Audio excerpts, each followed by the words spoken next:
At my daughter's wedding, I overheard her tell her wealthy mother-in-law, "She's just a miserable failure, nothing like you." So I rose during toasts and played a recording her late father had made before he passed. The room went utterly silent. Can you imagine hearing your own daughter, on her wedding day, call you a pathetic failure to her wealthy new mother-in-law? That moment hit me like a physical blow, a betrayal so deep it stole my breath. But what if I told you my late husband, from beyond the grave, had already given me the perfect weapon for that very moment, a message that would silence the entire room and expose the truth? My name is Dorothy Williams, but most people just call me Dot. I'm 68 years old, and until 2 weeks ago, I truly believed my daughter, Sarah, respected me. Turns out, I was wrong about a lot of things. Horribly wrong. Her wedding was everything Sarah had dreamed of since she was a little girl, maybe 12 or so.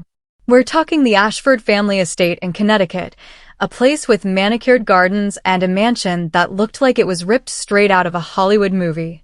200 guests, a 12-piece orchestra, and more flowers than you'd see in a year at a florist shop. Michael Ashford's family? They had money. The kind of money that stretches back generations, old money, and Sarah, my Sarah, had absolutely landed exactly what she'd always wanted. It felt like a perfectly crafted fairy tale, just not mine. That morning, I'd driven up from my small apartment in Hartford, wearing the navy dress I'd bought specifically for this occasion. It wasn't a designer gown, not by a long shot, but I thought it was respectable. At least I thought so, until I arrived and saw the other guests. The women were draped in clothes that probably cost more than my monthly rent, dripping with diamonds that could practically blind you, and they carried that particular look of effortless confidence that only comes from never, ever having to check your bank balance. It was a world away from anything I knew, and I felt a pang of unease. Sarah, though, she looked absolutely breathtaking. She was wearing her grandmother's vintage Chanel dress, a piece I had lovingly preserved for 40 years. It was the same dress I'd worn when I married her father, Frank, back when we were young and foolish enough to believe that love was truly enough to build a life on. She'd insisted on wearing it, and I was so incredibly foolish, so naive, to think it held some deep, sentimental meaning for her, a connection to our past. Oh, Dot, I thought, how blind could you be? The ceremony itself was, well, if you're into that kind of thing, it was perfect. I sat there in the second row, just behind Sarah's college roommate and her husband. Patricia Ashford, Michael's mother, sat in the very front row. Her pearls alone probably cost more than my car. She'd been politely cold to me ever since we first met 8 months ago. It was the kind of coldness that comes wrapped in good manners and a polite smile, but somehow it cuts even deeper, a dismissive chill that never quite leaves you. Later, during the cocktail hour, I found myself standing near the terrace doors. The music was playing, the chatter was loud, and then I heard Sarah's voice. She was talking to Patricia near one of the elaborate flower arrangements, probably assuming the music would completely cover their conversation. But I've always had excellent hearing. A blessing and a curse, really, as any mother will tell you. Don't worry about her, Sarah was saying, and I watched her glance subtly in my direction. My stomach dropped. She's just a pathetic failure. Nothing like you. My heart began to pound. She's never accomplished anything worthwhile. I mean, she worked at the public library for 30 years. Can you imagine anything more depressing? I swear, the air went out of my lungs. Patricia, that woman, simply nodded her head in approval. Well, at least she knows her place. Some people from simpler backgrounds can be so pushy about inserting themselves where they don't belong. My hand tightened around my champagne glass so hard I thought it might shatter. Simpler backgrounds, as if dignity and hard work were something to be ashamed of. My mind raced, remembering the double shifts I'd worked, the quiet sacrifices Frank and I had made so Sarah could go to college, so she could have music lessons and summer camps and all the opportunities we'd never had for ourselves. My own daughter, calling me a pathetic failure. To that woman. That's when it hit me. Like a lightning bolt. The letter. The letter in my purse. Frank had given it to me a week before he died, with strict, almost solemn instructions. If Sarah ever treats you badly, he'd said, his voice weak from the cancer, but still so determined, so utterly frank. You read this out loud. Promise me. She needs to hear what I really thought about some things. I'd carried that letter with me ever since, a heavy secret in my purse, never, not in a million years, imagining I'd actually need to use it. But standing there, listening to my own daughter describe me as a pathetic failure to a woman who saw me as beneath her notice, I suddenly realized Frank had seen something coming that I hadn't. He'd been watching Sarah change during his final months, and he hadn't liked what he was seeing one bit. The reception dinner was a blur, a haze of forced smiles and meaningless small talk. I was seated at table 8, strategically placed just far enough from the head table to be out of immediate sight, but close enough not to be obviously exiled. My dinner companions were distant relatives of Michael's family, polite but stiff, making polite conversation about the weather and the beautiful flowers, all while carefully, oh so carefully, avoiding any questions about what I did for a living. I picked at my salmon, barely tasting it, and watched Sarah work the room. She moved with the practiced ease of the politician she'd always wanted to be. She'd graduated from Yale with a degree in public relations, and now she ran social media campaigns for wealthy clients. She was good at it, I had to admit. She knew exactly how to present herself, how to make people feel important, how to say all the right things, the perfect things. Tonight, she was the quintessential bride, gracious, radiant, everything a rich family would want in a daughter-in-law. But I knew the real Sarah. The one who'd called me crying when her college rent was due. The one who'd moved back home for 8 months after a disastrous relationship in her 20s.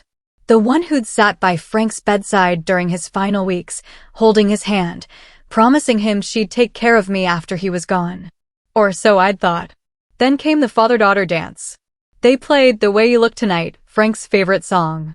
Sarah danced with Michael, of course, since Frank wasn't there to twirl her around the dance floor one last time.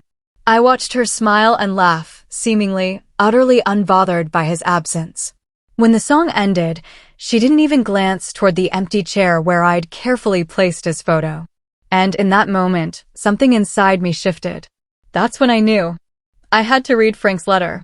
Not to hurt Sarah, not really, but to understand. To understand what had truly happened to the daughter I thought I knew. I slipped away during the dancing, finding a quiet, secluded corner in the mansion's sprawling library. The Ashfords probably had more books than our entire town library back in Hartford, though I suspected most of them were just for show. I pulled out the envelope Frank had given me. His handwriting, shaky but still so recognizable, was across the front, for Dorothy, only if you need it. Inside was a single sheet of paper covered in Frank's careful script. The date at the top showed he'd written it just 3 days before he died. My dearest Dot, it began. My heart was already racing, a frantic drum against my ribs, but I forced myself to keep reading. If you're reading this, it means Sarah has shown you who she's become, not who she used to be. I'm sorry, sweetheart. I know this will hurt, but you need to know what I observed during my final weeks. A chill, totally unrelated to the library's air conditioning, snaked its way down my spine. Sarah has been different since she started seeing Michael. Not just happy different, but calculated different. She's been asking questions about our finances, about my will, about what would happen to you after I'm gone. When I asked her why, she said she was worried about your future. But I've been watching her, and I don't think worry is the right word. My hands trembled as I turned the page. Yesterday, she brought me papers from something called Meadowbrook Manor, an assisted living facility. She said she'd been researching options for your future, places where you could be properly cared for after I died. She had brochures, pricing information, even a waiting list application. When I asked her why she thought you'd need assisted living at 68, she just said it was just planning ahead. The letter continued for another devastating page. Frank meticulously described Sarah's increasing impatience with his medical needs, her casual comments about how expensive my medications were becoming, her subtle suggestions that perhaps I was getting too old to live alone safely. And then, the true punch to the gut, I changed my will. Everything goes to you now, with instructions that she can't contest. But more than that, I want you to know that the daughter we raised is still in there somewhere. She's just lost her way. Don't let her convince you that you're a burden. You're the best thing I ever did with my life. And if she can't see that, it's her loss, not yours. The letter was signed simply, "Forever yours, Frank," with a postscript that made my hand shake uncontrollably. P.S. I saw the Meadowbrook Manor brochure in her purse again today. She's planning something. Don't let her do it. When I finished reading, I sat there in that elegant library, surrounded by books that probably cost more than most people's cars, and I finally understood why Frank had made me promise to use this letter. He'd spent his final days not just fighting cancer, but protecting me from a daughter who saw his death as an opportunity rather than a loss. My heart ached, not just for Frank, but for the naive me who hadn't seen it coming. I rejoined the reception with Frank's words echoing in my mind, a chilling whisper. His letter hadn't contained shocking revelations or complex investigations. No, it was just the careful, loving observations of a dying man who had noticed his daughter's growing coldness, her burgeoning selfishness. But those simple, heartbreaking observations painted a picture that broke my heart all over again. Sarah hadn't just suddenly, cruelly turned. No. She'd been actively planning my future, my forced future, without consulting me, researching ways to have me declared incompetent or unsafe to live alone. Frank had seen it happening, and he'd tried to warn me the only way he could. I watched Sarah accept congratulations from the guests, her smile bright and perfectly practiced. But now, with Frank's words fresh in my mind, I could see what he had noticed. The way she calculated each interaction. The subtle impatience when someone took too long to make their point. The careful way she steered conversations away from anything that might reflect poorly on her new, elevated status. Mrs. Williams? A young man, one of Michael's cousins whose name I'd completely forgotten, appeared at my elbow.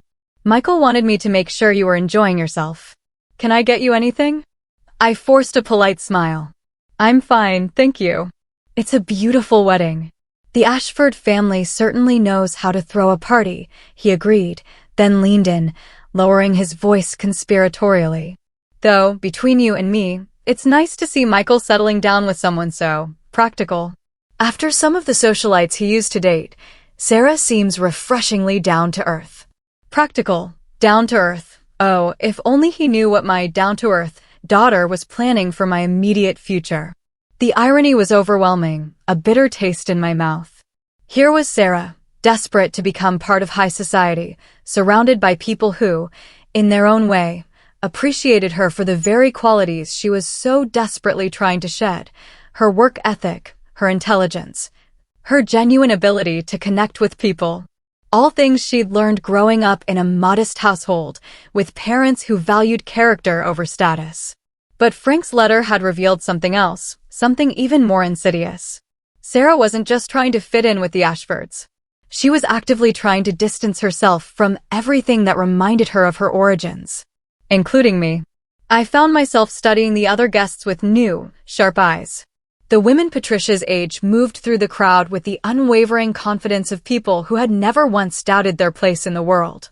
They had the kind of security that comes from generational wealth, from never having to worry about mortgage payments or whether you could afford to retire comfortably. That's what Sarah wanted. Not just money, but the absolute peace of mind that comes with never having to think about money again. And in her calculating mind, taking care of an aging mother was clearly a liability, a potential drain that threatened that very security. The reception was winding down, but I knew, deep down, that the real evening was just beginning. Frank had given me more than just his observations about Sarah's plans. He'd given me permission. Permission to fight back if I needed to. And as I watched my daughter play her role as the perfect bride, I began to understand that I was absolutely going to need that permission. During the bouquet toss, Sarah actually looked directly at me and smiled.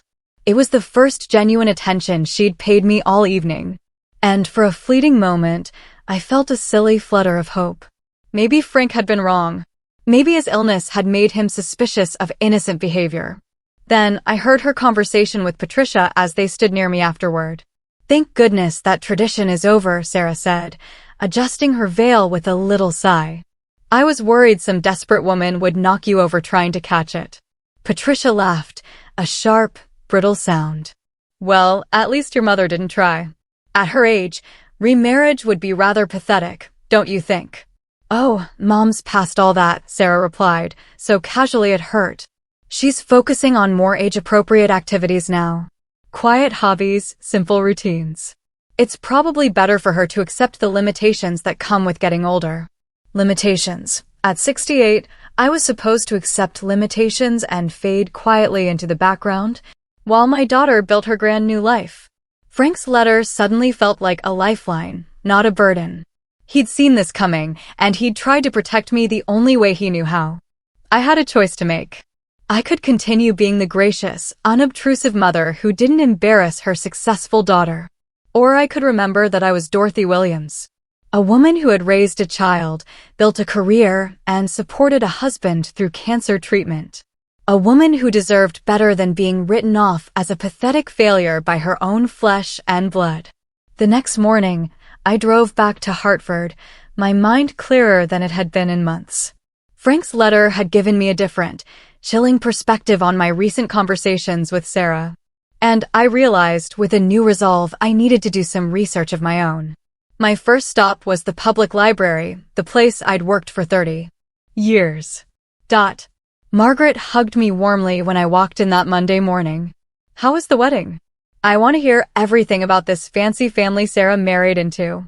I'd always liked Margaret's directness. She was 5 years younger than me, but had started at the library the same week I did, fresh out of library school and full of infectious energy. We'd been friends through raises and budget cuts, difficult patrons, and technology upgrades that often left us both feeling ancient. It was quite an experience, I said carefully. Actually, I was hoping you could help me with something. I'm curious about assisted living facilities in Connecticut, particularly one called Meadowbrook Manor. Margaret raised an eyebrow, but to her credit, she didn't ask questions. That was another thing I'd always appreciated about her. She understood that information was power, and sometimes you needed to gather it before you knew exactly how you'd use it. An hour later, we'd compiled quite a file from public records and online reviews. Meadowbrook Manor was indeed exclusive and expensive, but it had something else that immediately caught my attention, a program for asset protection that allowed residents to sign over their entire estates in exchange for guaranteed lifetime care. But even more interesting was what we found in the online reviews. Several families had complained about high-pressure sales tactics, about feeling rushed into decisions during emotional periods right after a spouse's death. The state had even investigated the facility twice in the past 5 years for inappropriate marketing to vulnerable seniors. Well, Margaret said, printing out the last of our research, this place certainly seems aggressive about acquiring new residents. And their asset protection program looks pretty designed to separate seniors from their money. I thanked Margaret and drove home with a box full of documents that painted a very different, much uglier picture of Meadowbrook Manor than Sarah's glossy brochures had suggested. But more than that, I had a plan. A quiet, furious plan forming in my mind. Frank's letter was just the beginning. What I needed now was to understand exactly what Sarah was planning and, more importantly, why. That afternoon, I did something I hadn't done in years. I called Sarah's college roommate, Jennifer, who had been at the wedding and had always been more forthcoming than Sarah about family gossip. Under the guise of wanting to send a proper thank you note to the Ashfords, I asked some casual questions about the family's background. What I learned was enlightening. The Ashfords were indeed wealthy, but their money was relatively new. Michael's grandfather had made his fortune in manufacturing after World War II. Patricia had married into the family 30 years ago, and according to Jennifer's gossipy sources, she'd spent those decades carefully, meticulously crafting their social position. Sarah's so lucky, Jennifer confided. Patricia's been taking her to all the right charity events, introducing her to the right people. She's already talking about getting Sarah onto some museum boards. After hanging up, I sat in my small apartment and thought about what I'd learned. Sarah wasn't just marrying into money. She was marrying into a social climbing project that had been going on for decades. And Patricia, that cold, polished woman, clearly saw Sarah as a useful tool in that project. Someone young, educated, and presentable enough to help maintain their position in Connecticut society. But that still didn't explain Sarah's plans for me. Not entirely. Until I remembered something Frank had mentioned in his letter, Sarah's increasing impatience with the cost of things. My medications, my apartment rent, the small expenses that came with having an aging parent. I pulled out my checkbook and looked at the records from the past year. Sarah had been right about one thing: my expenses had increased. New medications for my arthritis, higher insurance premiums, the cost of having my apartment painted when the management company raised the rent. Nothing dramatic, nothing catastrophic, but the kind of steady, incremental increase that simply comes with aging. And then it hit me. Like another punch. What Sarah was really afraid of. It wasn't that I needed assisted living now. It was that I might need expensive care in the future, and if I spent down my savings on long-term care, there would be nothing left for her to inherit. Frank's letter had been about protecting me from Sarah's immediate plans to shunt me away. But my own research, my own quiet digging, had revealed something even more disturbing. My daughter saw me not as a person with needs and feelings, but as a financial liability that needed to be managed efficiently. Cold. Calculating. Heartbreaking. That night, I made a decision that would have absolutely shocked the old Dorothy. I wasn't going to wait for Sarah to make the next move. Not anymore. I was going to find out exactly what she was planning, every last detail, and then I was going to decide what to do about it. This wasn't just about me anymore. It was about Frank. And about my dignity. 2 weeks after the wedding, Sarah called to invite me to lunch. She sounded unusually warm and friendly, which immediately put every single one of my senses on high alert. Sarah was never warm and friendly unless she wanted something. And after Frank's letter, I had a pretty good idea what that something might be. We met at a trendy bistro in West Hartford, the kind of place that served small portions on large plates and charged accordingly. Sarah looked radiant, still glowing from her honeymoon in Italy. She'd always photographed well, but marriage to Michael had given her a new confidence that was almost blinding. "Mom, you look tired," she said, kissing my cheek with a performative air before we sat down. "Are you sleeping okay? Eating enough? I've been so worried about you living alone in that little apartment." I ordered a salad and listened as she chattered about the honeymoon, about Michael's family's vacation home in the Hamptons, about the charity boards Patricia was helping her join. It was like listening to someone describe a life straight out of a magazine. All perfectly arranged details, designed to impress. Finally, after we'd ordered coffee and dessert, Sarah got to the point. "Mom, Michael and I have been talking, and we're concerned about your future. That apartment you're renting is so small, and, honestly, the neighborhood isn't getting any safer. We really think it's time you considered moving somewhere more appropriate for someone your age." "Appropriate?" I asked, keeping my voice carefully neutral, a calm I barely felt. "Well, somewhere secure, with medical services nearby, maybe some social activities." Sarah smiled brightly, a little too brightly. "Patricia knows about this wonderful senior community about an hour from our house. Very exclusive, very nice. The waiting list is usually years long, but they just happen to have a spot opening up next month." I set down my coffee cup with deliberate slowness. "Senior community, Sarah? I'm perfectly capable of living independently. Of course you are now, Mom, but it's about planning ahead. And honestly, it would give us all such peace of mind to know you're somewhere safe."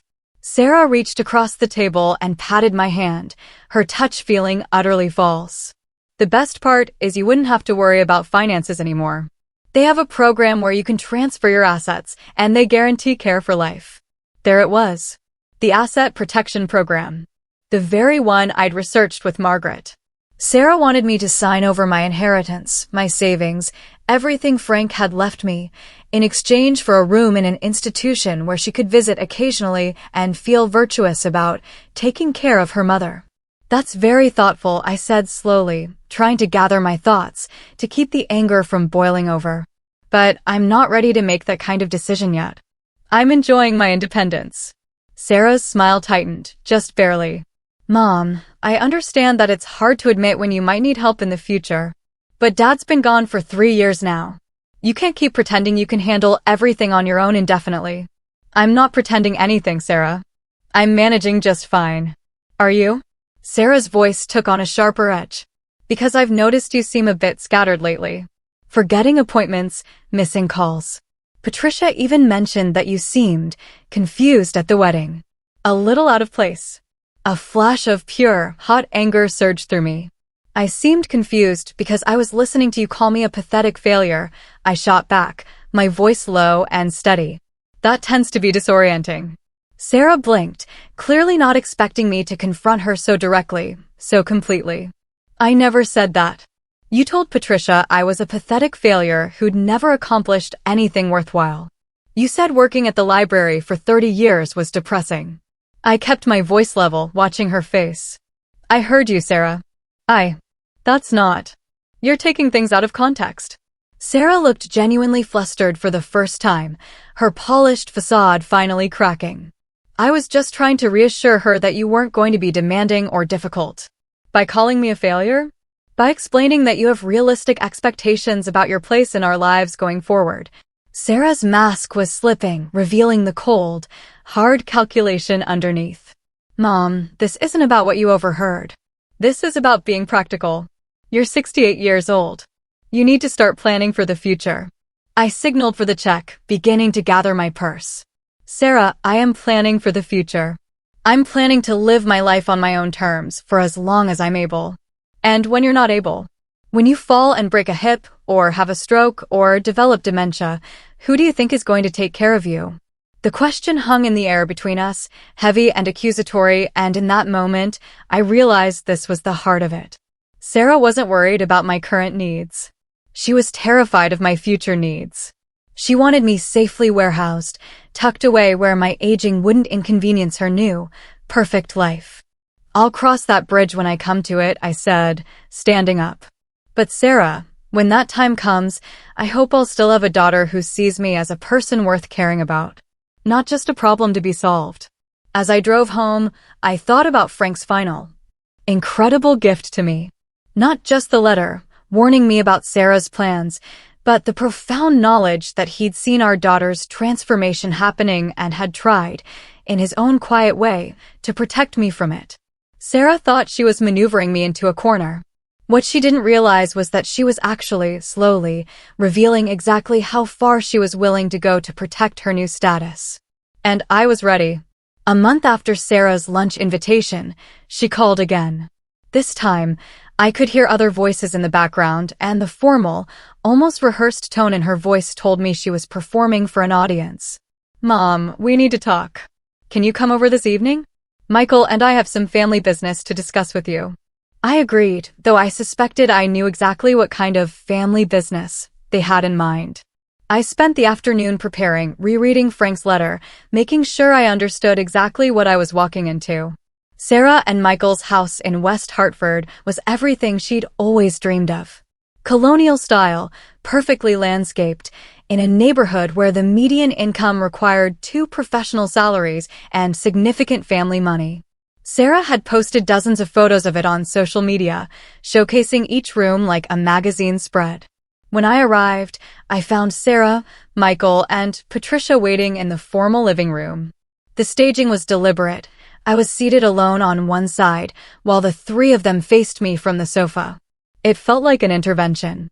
Which, I suppose, it was.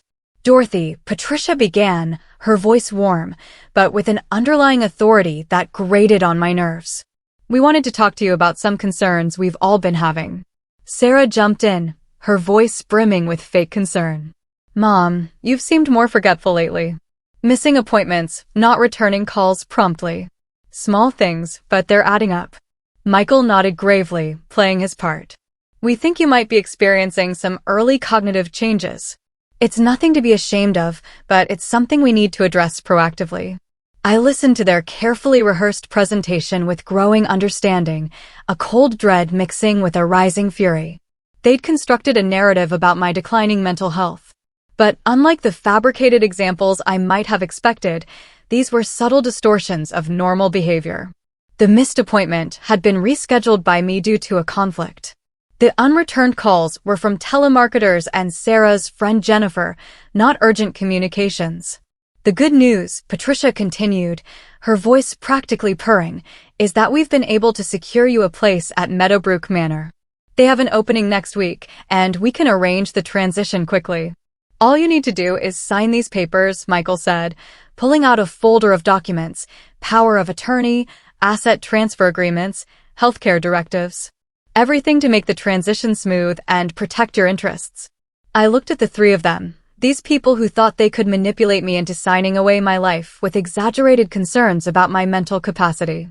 Sarah sat there, nodding encouragingly, playing the role of the concerned daughter while planning to inherit everything her father had left me. My Frank.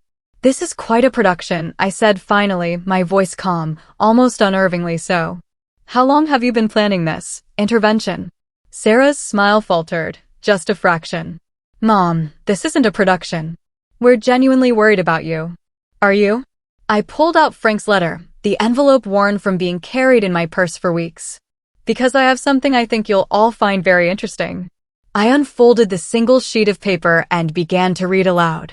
Frank's careful, devastating observations about Sarah's questions concerning my finances, her research into assisted living facilities, her growing impatience with the costs of having an aging mother. She brought me papers from something called Meadowbrook Manor. I read, my voice steady, an assisted living facility.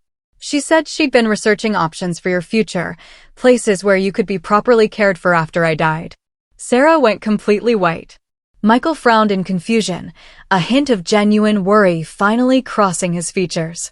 Patricia's composed expression didn't change, not outwardly, but I saw her hands clench slightly in her lap, a tiny flicker of alarm.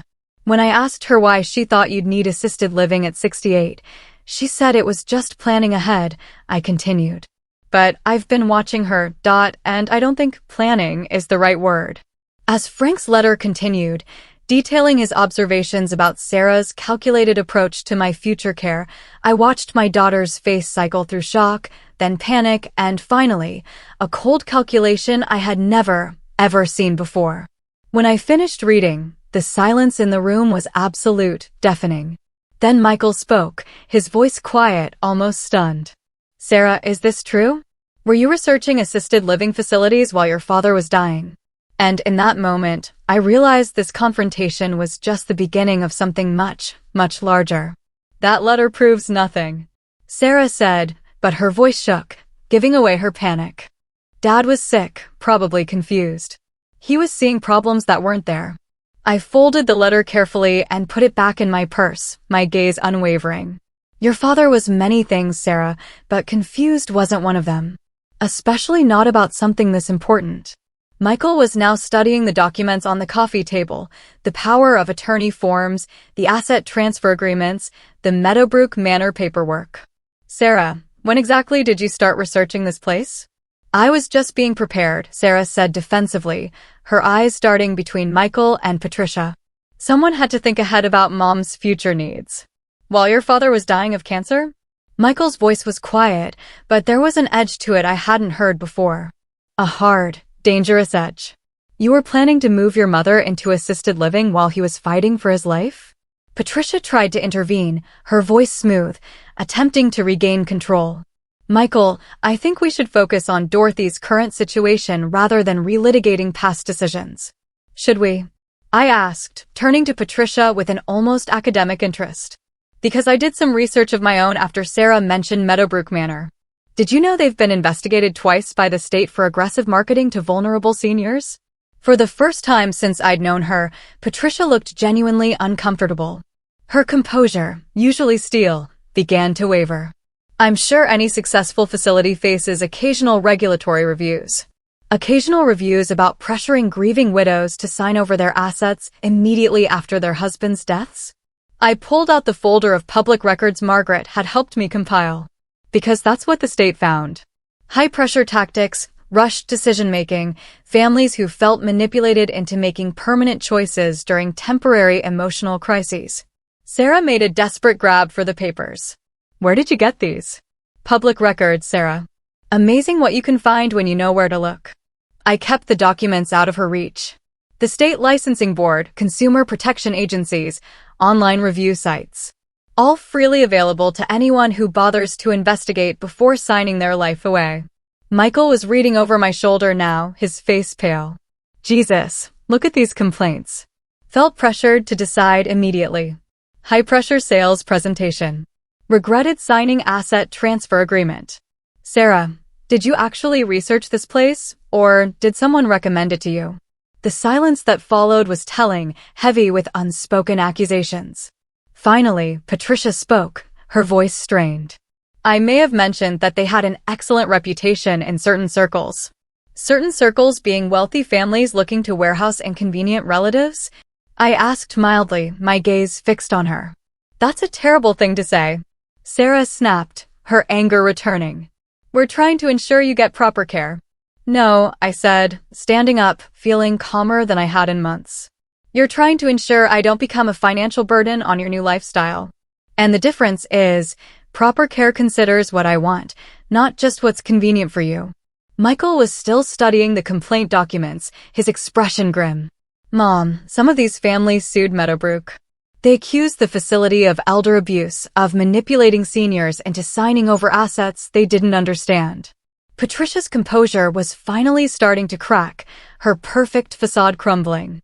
Those are isolated incidents. Every industry has a few bad actors. Are they? I asked, holding her gaze. Because according to these records, Meadowbrook has a specific program targeting recent widows. They market to families during funeral planning, offer estate protection services, and even provide referrals through certain funeral homes and lawyers. I watched the three of them process this information. Sarah looked like she was going to be sick. Michael was visibly angry, though I wasn't sure if it was directed more at his wife or his mother. Patricia, however, was calculating.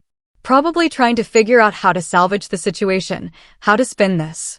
Even if the facility has some problems, Sarah said desperately, her voice rising in pitch, that doesn't change the fact that you need to plan for your future. You can't live alone forever, Mom. Why not? I asked, incredulous. I'm 68, not 88. I'm healthy, mentally sharp, and perfectly capable of making my own decisions about my living situation. But what if something happens? What if you fall or get sick or need help? Sarah's voice was now verging on shrill. You can't expect us to drop everything and take care of you. There it was. The raw, real fear underneath all the feigned concern for my welfare. Sarah wasn't worried about my current needs.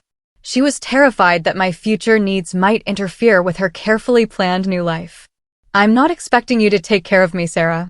I'm expecting you to respect my right to make my own choices about how I want to live. Those choices affect other people, Patricia said sharply, her social mask firmly back in place, cold and impenetrable.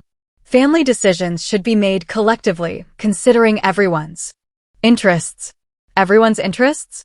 I repeated. And what exactly are your interests in this situation, Patricia?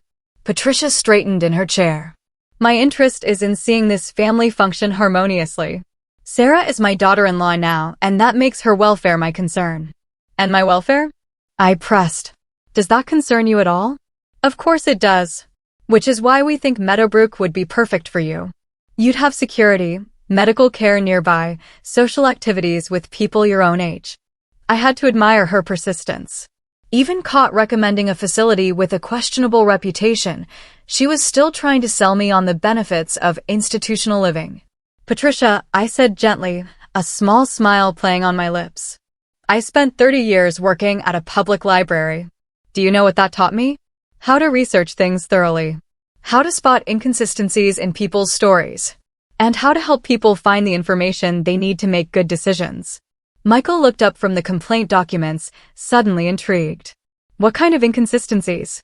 Well, for instance, when someone recommends a specific facility they claim to have researched, but all their information comes from marketing materials rather than independent sources. I looked directly at Patricia. Or when someone is very eager to see a particular outcome, but can't explain why that outcome is important to them personally. Sarah tried one last desperate attempt to regain control of the conversation. Mom, you're being paranoid. We're trying to help you. Are you? I countered. Because help usually involves asking what the person wants, not telling them what they're going to do. I sat back down, feeling like I was finally getting somewhere, finally cutting through the layers of deceit. Sarah, in all these conversations about my future, have you ever asked me what I actually want? Of course, we want what's best for you. That's not what I asked. Have you asked me what I want? The silence stretched, uncomfortable and revealing. Finally, Michael spoke, his voice much softer. What do you want, Dorothy? I want to live in my own apartment for as long as I'm able. I want to make my own decisions about my healthcare, my finances, and my social life. I want to be treated like a competent adult, not a problem to be managed. I paused, looking at each of them, letting my words sink in. And I want my daughter to see me as a person worth respecting, not just an obligation to be discharged efficiently.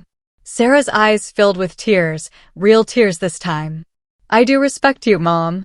I'm scared. I'm scared something will happen to you, and I won't know how to handle it. For the first time all evening, I heard something genuine in her voice. Raw. Vulnerable. Sarah, being scared is normal. But being scared doesn't justify trying to control someone else's life. I'm not trying to control your life. I'm trying to protect you. From what? I pressed gently. From making my own mistakes? From living independently? From having the dignity of making my own choices? I reached across and took her hand. Sweetheart, I've been taking care of myself for 68 years. I raised you. I supported your father through cancer. I managed a library budget and staff. Why do you suddenly think I'm incapable of managing my own life? Michael was nodding slowly, his gaze on Sarah. She has a point, Sarah. Your mother seems pretty sharp to me. Patricia tried one more time, a desperate last gasp. But the financial protections at Meadowbrook are designed to protect the facility's revenue stream, not the residents' interests. I interrupted, my voice firm. Patricia, I may be old, but I'm not stupid. I can read financial documents, and I can spot a bad deal when I see one. Sarah wiped her eyes with her napkin. So, what happens now? You just go back to your apartment and pretend this never happened. I go back to my apartment and continue living my life. You go back to yours and stop trying to manage mine. I gathered my purse and stood up. And maybe, just maybe, if you can learn to see me as an equal rather than a dependent, we can rebuild some kind of relationship. But what if you do need help someday? Sarah asked, her voice small. Then I'll ask for it. And if you're willing to provide it respectfully, without trying to take over my life, maybe we can work something out. I paused at the door, my final words clear and resolute. But Sarah, if I ever need care, it will be my decision how to handle it. Not yours. Not Patricia's. Not some facility that sees me as a source of revenue. As I drove home, a strange sense of quiet triumph settled over me. The evening had gone better than I'd expected. Frank's letter had given me the undeniable ammunition I needed, but my own research had given me something even more valuable, the knowledge that I was absolutely right to resist their pressure. More importantly, I'd seen a glimpse of the real Sarah underneath all the calculation. A young woman who was genuinely scared of the responsibilities that came with having aging parents. It wasn't an excuse, but it was a path to understanding. 3 weeks later, Sarah called to ask if we could have coffee. Just the two of us, she said. No Michael, no Patricia, no agenda about my living situation. I was skeptical, of course, but curious enough to agree. We met at a small cafe near the library, neutral territory where neither of us had the advantage. Sarah looked different, tired, less polished than usual. Her perfect composure had cracks in it that I'd never seen before. I've been thinking about what you said, she began without preamble, her eyes downcast. About not asking what you wanted. About treating you like a problem instead of a person. I waited, curious to see where this raw honesty was going. I talked to a therapist about it, about why I was so fixated on getting you into that place. Sarah's hands were wrapped around her coffee cup, as if trying to warm herself from the inside out. She asked me when I started being afraid of you getting older. And it was when Dad got sick. When I realized that loving someone doesn't protect them from aging or dying or needing help. Tears started forming in her eyes, spilling over. I watched you take care of him, and I thought about how someday someone would have to take care of you. And I panicked. This was more honesty, more vulnerability than I'd heard from Sarah in years. Maybe ever. Why did that scare you so much? I asked softly. Because I didn't think I could do it. I didn't think I was strong enough or patient enough or good enough to take care of you the way you took care of him. Her voice broke completely. So, I convinced myself that the solution was to find someone else to do it. Someone professional, someone better at caregiving than me. I felt something shift in my chest. Not forgiveness exactly, not yet, but a deep, aching understanding. Sarah, no one expects you to be a professional caregiver. But what if you do need help? Real help, not just emotional support. She looked up at me, her eyes seeming much younger than her 32 years. What if you get sick like Dad did? Then we'll figure it out together. But that doesn't mean signing over my independence now, just because something might happen later. I know that now. The therapist had clearly done some good work. She explained the difference between planning for possible futures and trying to control them. Sarah wiped her eyes with her napkin. She also pointed out that I was treating you like you were already incapacitated instead of like someone who could participate in planning for her own future. We sat in silence for several minutes. I thought about Frank's letter, about the daughter he'd been trying to protect me from. But I could also see the daughter he'd raised. Scared. Imperfect. But, finally, capable of growth. What about Patricia? I asked, finally breaking the quiet. And Michael? Michael was horrified when he really understood what we were planning. He said it reminded him of the way his grandfather's business partners tried to pressure him into selling the company when he got dementia. Sarah managed a weak, almost embarrassed smile. Apparently, the Ashford family has some experience with people trying to take advantage of vulnerable seniors. And Patricia? Patricia is Patricia, Sarah sighed, a little humor in her voice. She's convinced this whole thing got blown out of proportion, that we should have just handled the Dorothy situation more quietly. Sarah looked truly embarrassed now. She actually said that. The Dorothy situation. I had to laugh, a genuine, joyful sound. Well, at least she's consistent. I'm sorry, Mom. I'm so sorry. For calling you a failure. For trying to warehouse you. For treating you like a burden instead of my mother. Sarah reached across the table and took my hand, her grip firm and real this time. I don't know if I can be the daughter you deserve, but I'd like to try. You don't have to be perfect, Sarah. You just have to see me as a person. I squeezed her hand. And maybe ask my opinion before making major decisions about my life. Deal, she said, a small, hopeful smile breaking through. But Mom, if you ever do need help, real help, not just the normal stuff that comes with aging, will you tell me?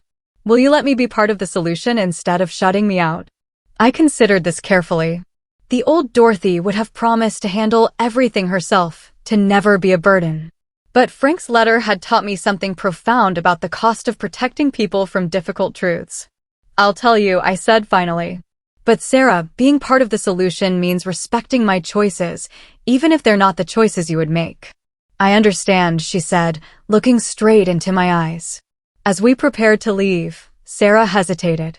Mom, there's something else about Dad's letter. I tensed, wondering if she was going to challenge its authenticity or accuse me of manipulating his words. I'm glad he wrote it. Not because of what it said about me, but because it meant he was still protecting you, even after he was gone. Her voice was soft, laced with a new kind of admiration. I hope someday I'll be smart enough to love someone that completely. Driving home, I realized that the woman I'd raised was still there, underneath all the fear and calculation. It was going to take time to rebuild our relationship, and it would never be exactly the same as it was before. But maybe, just maybe, with enough honesty and patience, it could become something even better. 6 months later, I was reading in my favorite armchair when my phone rang. It was Sarah, calling with what had become our weekly check-in. Not to manage my life or push me toward any particular decision, but just to talk. How was your week? She asked, and I could hear genuine interest in her voice, a warmth that had been missing for too long.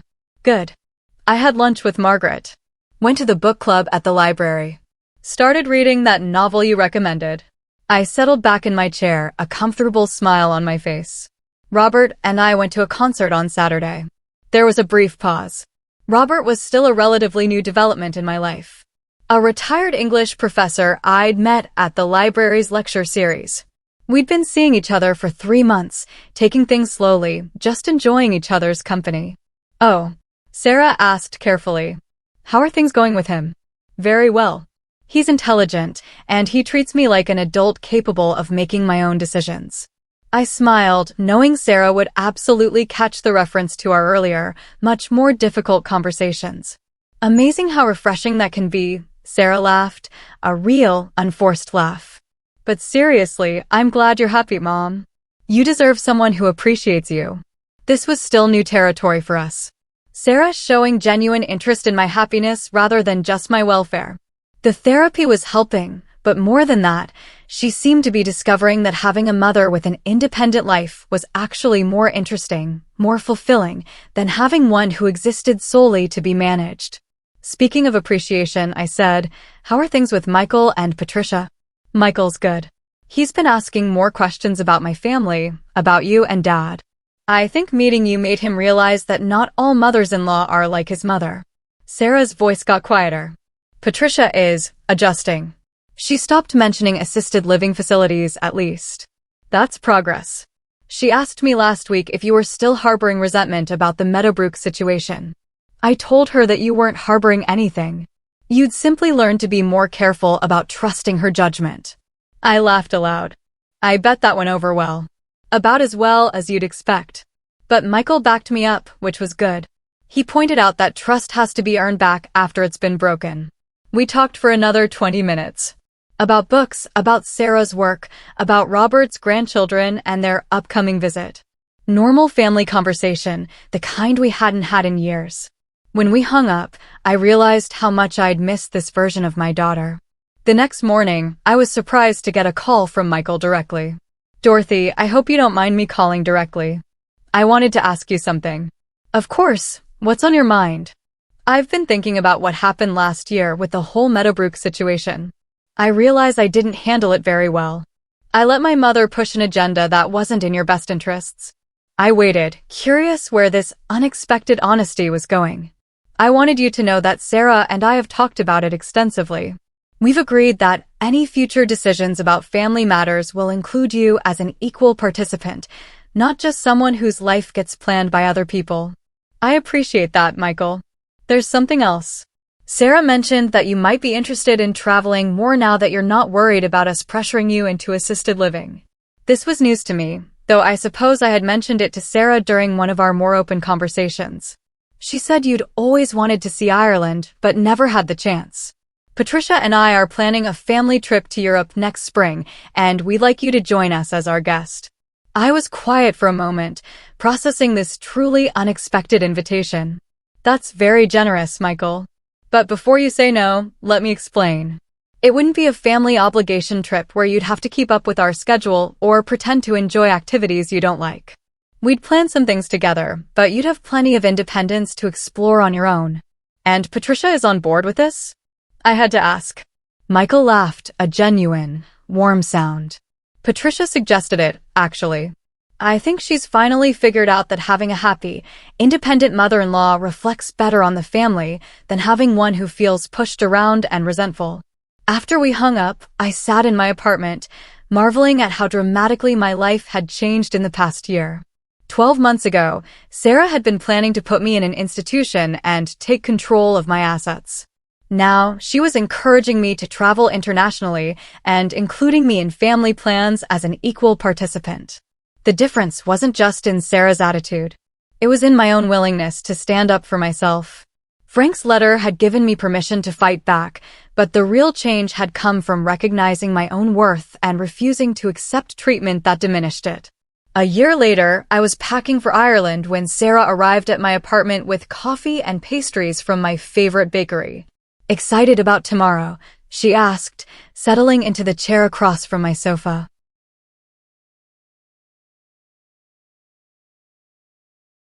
Nervous and excited, I admitted, folding a sweater. "It's been a long time since I traveled anywhere more exotic than Hartford.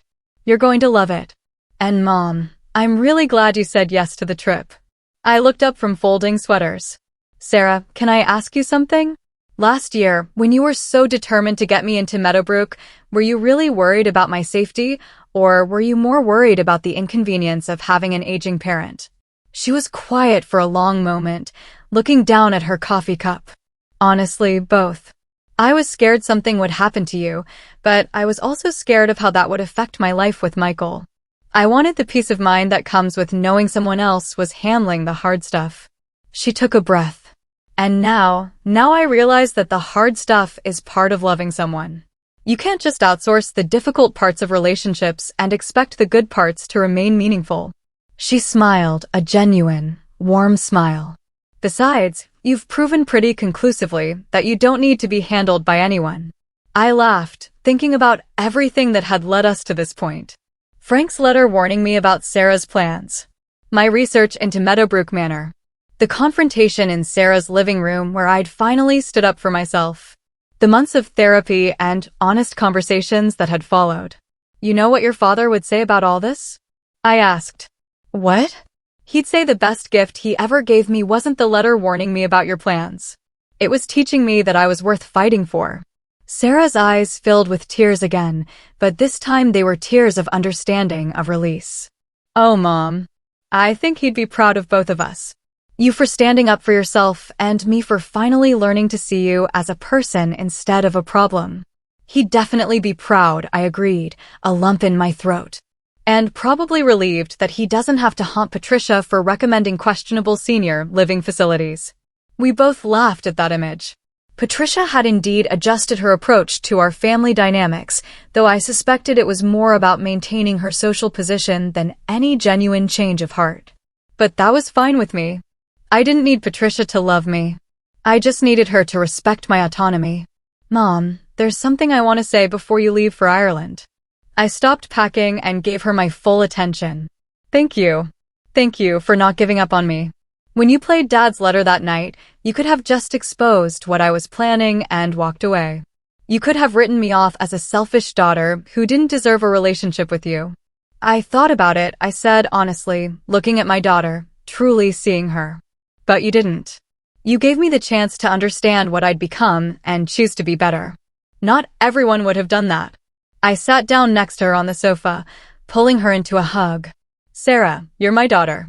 Not because you're perfect, but because we're family. Real family doesn't disappear when people make mistakes.